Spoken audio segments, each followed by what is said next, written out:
Mary Alice Parks joins us now from that sweet state of Charleston, South Carolina. Mary Alice, as we just heard there, she certainly has a lot on the line with regard to South Carolina.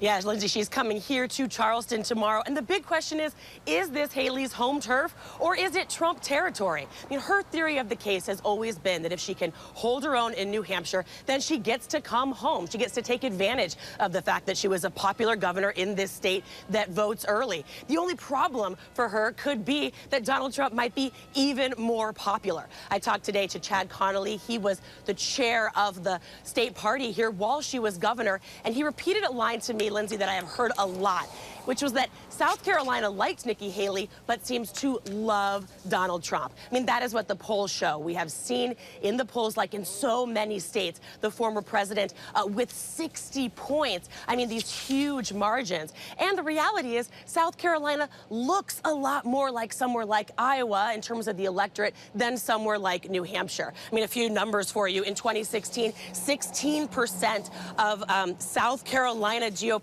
respondents in our exit polls identified as evangelicals. That's even more than in Iowa, where we know Trump did so well with that group. 38% say they were very conservative. That's double digits more than the number who said they were very conservative voting there in New Hampshire. So big picture, this looks like Trump territory. But voters here don't take to the polls, at least in the Republican primary, for nearly a month. Nikki Haley's team, Linsey, has said that she has all of that time to campaign here in her home state, where she wants to prove all the critics wrong. She's going to have to deliver. As a former governor here, she cannot afford an embarrassing showing somewhere like this, Linsey. And you're right. An important distinction to make if you're saying that they seem to like her but love him. Is the Trump campaign focusing on South Carolina the same way that Haley is?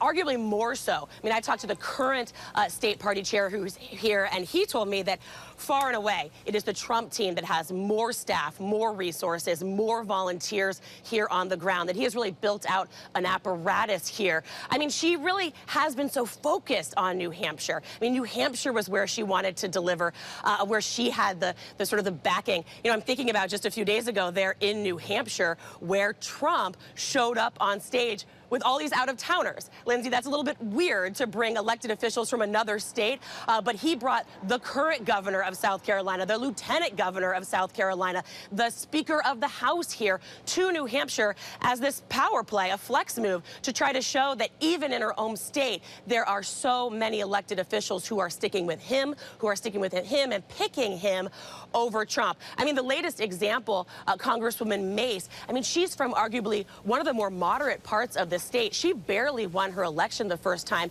in 2020, and even she decided to endorse Trump instead of Haley.